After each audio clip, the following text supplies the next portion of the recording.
Hello, blessed day to all of us this morning sa ating pong mga tagapagsubaybay ng palatuntunan ang salita ng buhay. Once again, I am Pastor Edward from Anchor Baptist Church, Malabon, Metro Manila, and I'm so thankful to the Lord for this opportunity and privilege to share His Word sa ating pong program. But before that, binabati ko po ang lahat ng ating pong mga co-laborers, pastors, and preachers who is a partner in this ministry.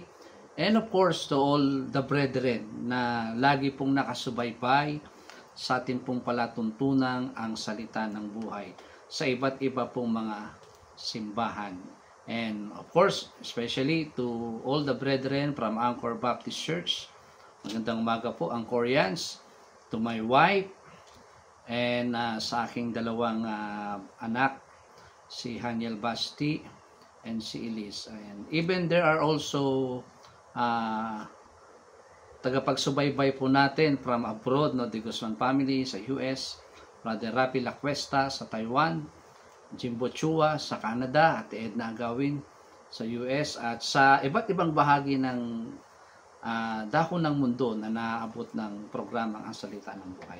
This morning or this week, pinag-uusapan po sa ating pong program is persons or characteristic, different types or characteristic of person in the book of Proverbs. At ngayong umaga, pag-uusapan po natin ang na-assign po sa akin at one significant person in the book of Proverbs, which is the wicked man. Yan po yung ating pong pag-aaralan ngayong umaga. Person in the book of Proverbs, the wicked man. So let's open our Bible in the book of Proverbs chapter 6, reading from verse 12 to verse 19. Basahin po natin, please. Samahan niyo po ako as I read the book of Proverbs chapter 6 from verse 12 to verse 19. Verse 12. A naughty person, a wicked man, walketh with a froward mouth. He winketh with his eyes. He speaketh with his feet. He teacheth with his fingers. Frowardness is in his heart. He deviseth mischief continually. He soweth discord. Therefore shall his calamity come suddenly. Suddenly he shall be broken without remedy. These 6 things that the Lord hate, ye 7 are abomination: a proud look, a lying tongue, and hands that shed innocent blood, an heart that deviseth wicked imagination, feet that be swift in running to mischief, a false witness that speaketh lies, and he that soweth discord among the brethren. Proverbs chapter 6 verse 12 to 19. Let's pray. Tayo po'y sumandaling manalangin. Father God, thank you for this blessed day. Salamat po uli sa opportunity, sa privilege, makapag-aral po kami ng iyo pong mga salita as early this morning para kami po ay masupay sa aming pong mga spiritual needs at patuloy po kaming palakasin. Lord, this morning, nagpapakumbaba po kami sa inyo. We recognize that without you, we're nothing. We need the leading and the help of the Holy Spirit. Kami po, Panginoon, ay tulungan niyo po for the enlightenment on this subject lesson that we are going to study. At patuloy niyo po kaming strengthen for our growth and maturity. Lord, forgive us sa amin po mga pagkakasala at pagkukulang. In Jesus' name we pray. Amen. So again, good morning, and our subject lesson that we are going to study today is concerning about the wicked man. Ang isa sa significant person or character na mababasa po natin sa book of Proverbs. Reading from this chapter, magkakaroon tayo ng idea kung ano ba yung wicked man. Sino ba siya? And this morning, I will be sharing to you 4 things concerning on our topic, the wicked man. First, dapat makilala natin yung personality or characteristic ng wicked man. Sino ba siya? Ano ba yung kanyang personality? Ano ba yung kanyang characteristic? When we say wicked, it is a mental disregard for justice, righteousness, truth, honor, virtue. So all of these things that I have mentioned, ito po ay concerning about righteousness. So yung wicked, kabaliktaran. It is a mental disregard on this matter, and only evil in his thought. Yung kanyang naiisip ay puro kasamaan. And life, yung kanyang manners of living ay masama. He is morally wrong. A person that is depraved and sinfulness. Yan po yung kanyang person o yung kanya pong characteristic. Yan po, ganyang klase ang wicked na inaano po sa atin ng Book of Proverbs. Yan po yung kanya pong personality or characteristic. And then, ano naman yung practice or conversation or manners of living ng wicked man? Ano ba yung ginagawa niya? Ano ba yung kanyang practice? Ano ba yung kanyang manners of living? When we say conversation, it is a manner of living. In Proverbs chapter 12, verse 12, ang sabi po ng Bible, one of the practice and characteristic or manners of living ng wicked men, nasabi po ng Bible in Proverbs chapter 12, verse 12, the wicked desireth the net of evil, but the root of the righteous yieldeth fruit. So, yung wicked man na sinasabi po ng Book of Proverbs, his desire is only pure evil. Yung kanya pong gusto ay kasamaan lang. As we define that person, he is evil, morally wrong, immoral, wala siyang regard, respect sa justice, sa righteousness, sa truth, sa honor, sa virtue. Ang kanyang isip ay puro kasamaan. Ang kanyang klase ng buhay ay puro kasamaan. He only desires evil. Ang kanyang mga desire ay puro kasamaan. Number 2, he is deceitful. Siya po ay mandaraya. When we talk about an wicked person, mandaraya po siya, no? He is deceitful. And not only desire evil, he is also deceitful, mapaglinlang, mandaraya, and he is also destructive. Dahil ang kanyang kaisipan ay puro kasamaan, he used deceitfulness, and at the end of his work is destruction. He is very destructive kind of person, this wicked man in the book of Proverbs. Ano ba yung kanyang ginagawa? The wicked man is unpredictable. He is very destructive. He is very frightening. He is like a lion.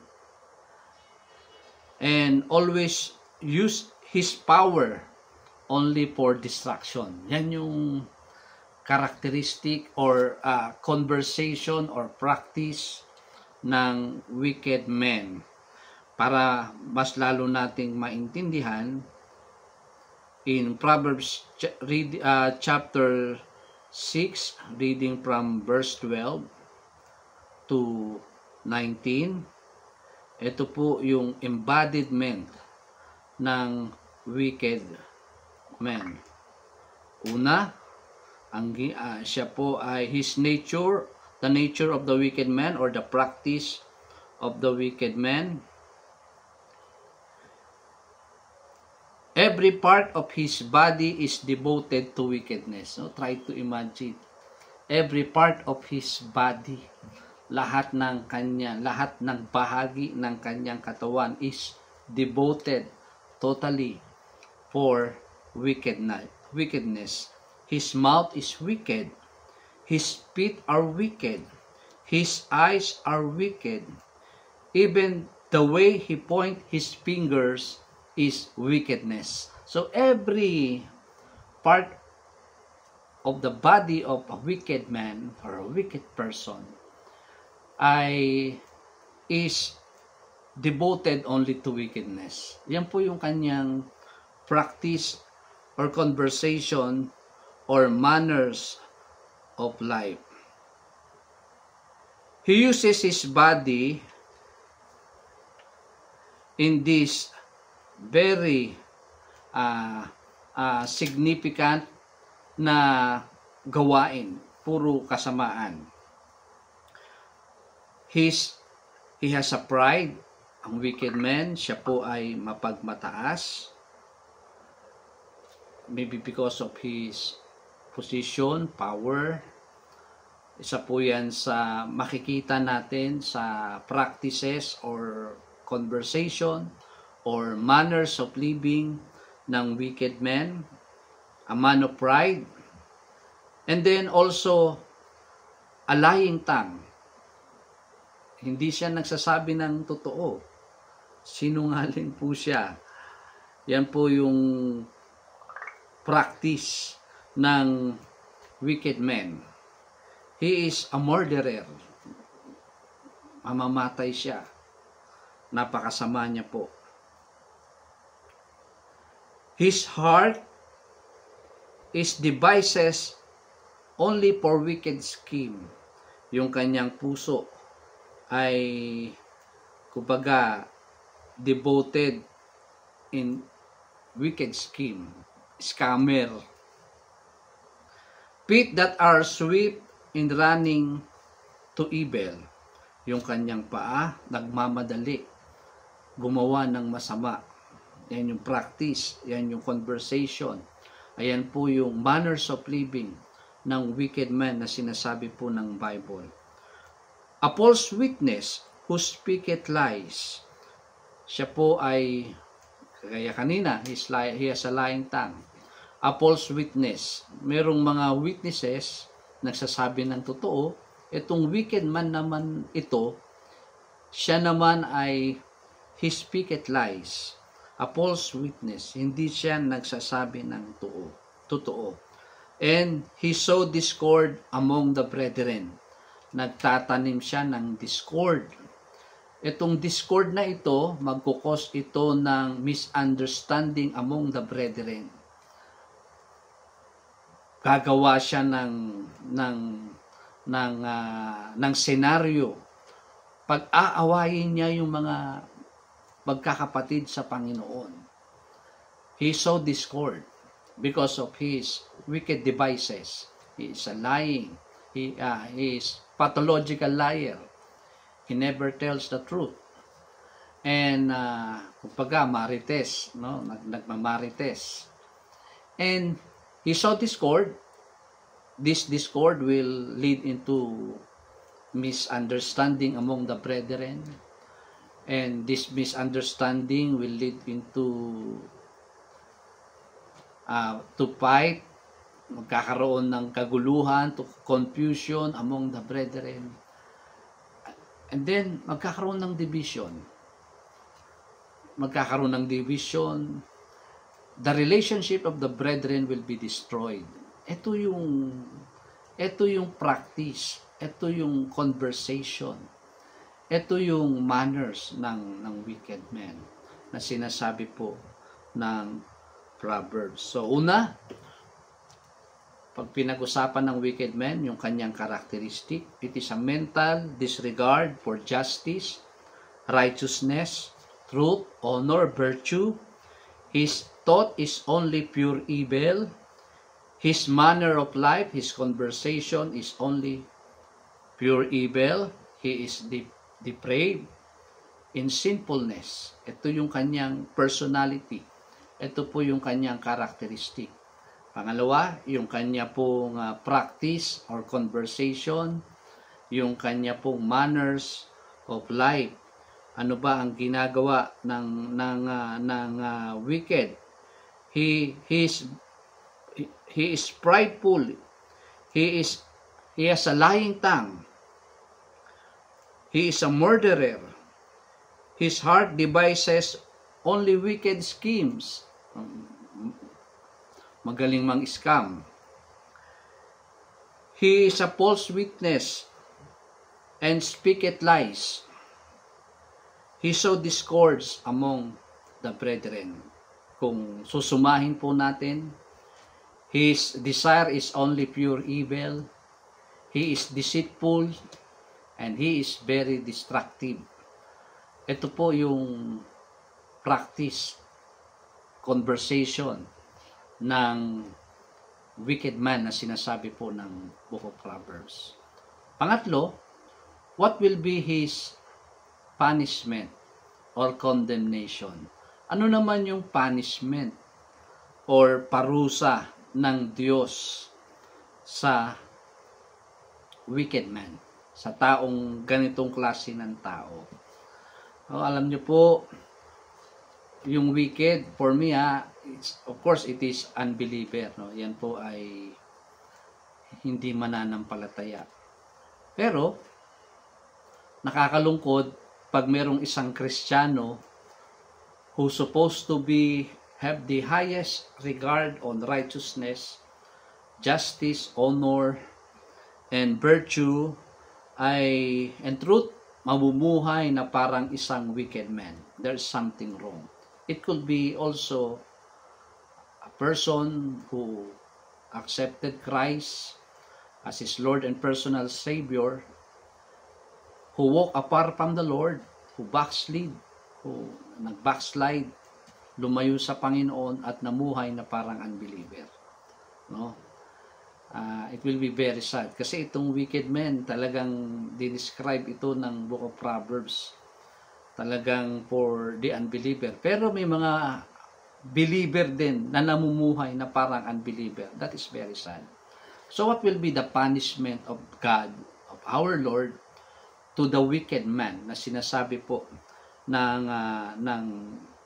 Book of Proverbs concerning about the wicked man?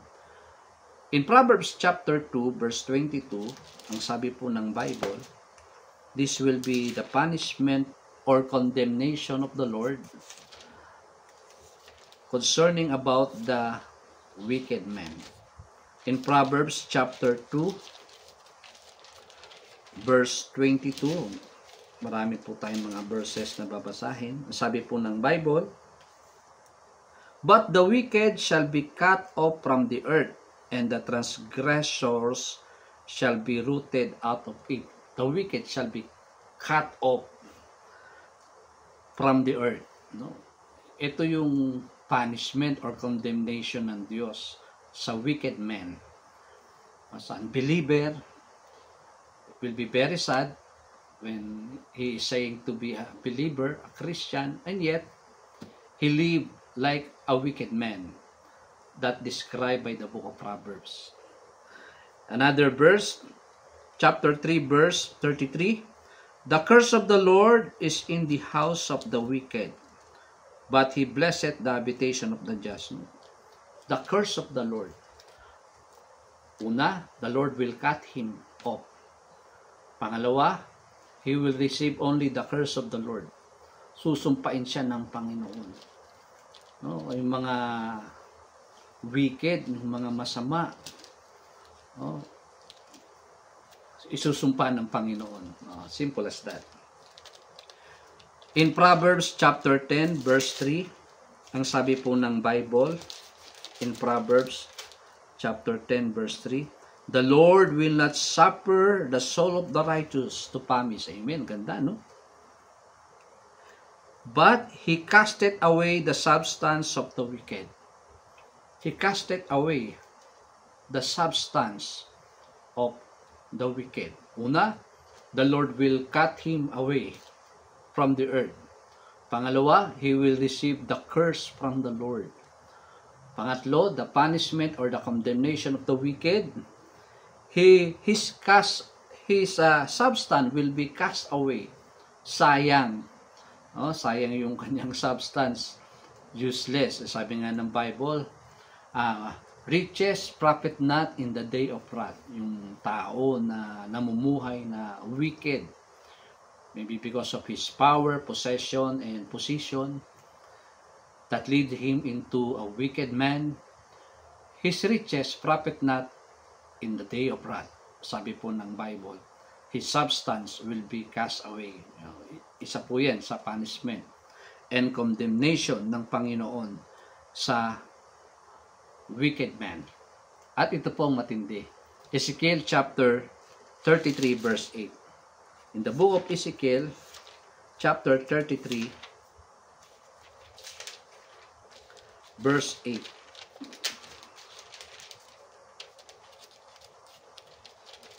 Ang sabi po ng Bible, when I say unto the wicked, O wicked man, thou shalt surely die, if thou dost not speak to warn the wicked from his way, the wicked man shall die in his iniquity, but his blood will I require at thine hand. So, trabaho natin is to warn the wicked man, pero pag hindi siya nakinig, hindi siya naniwala, wala nga siyang regard sa truth, sa righteousness, sa honor, sa virtue, sa Panginoon, dahil wala siyang regard, the wicked shall surely die.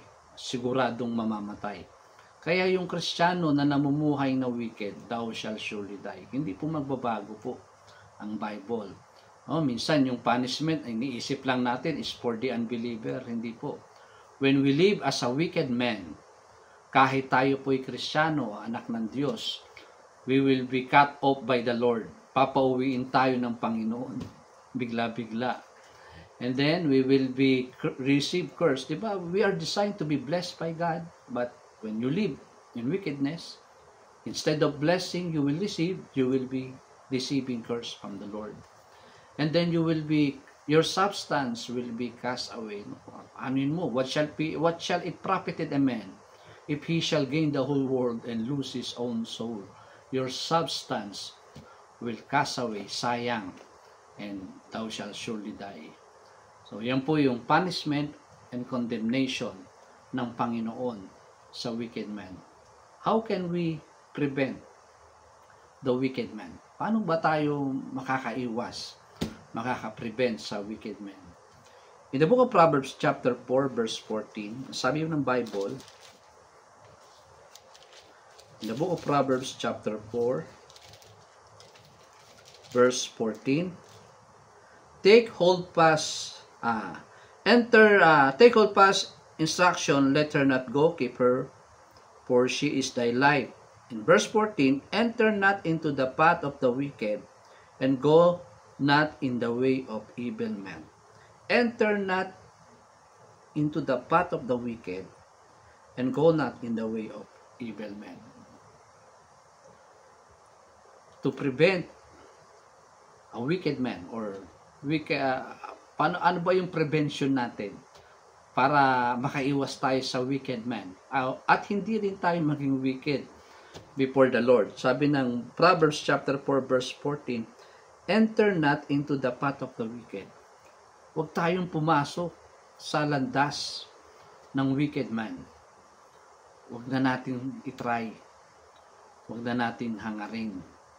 Kung sila ay nakikita mong mayaman, sabi ng Bible, huwag tayo mainggit sa kanila. Hayaan mo silang yumaman because of their wicked scheme or devices. Hayaan mo sila, may punishment yan sa Panginoon isang araw.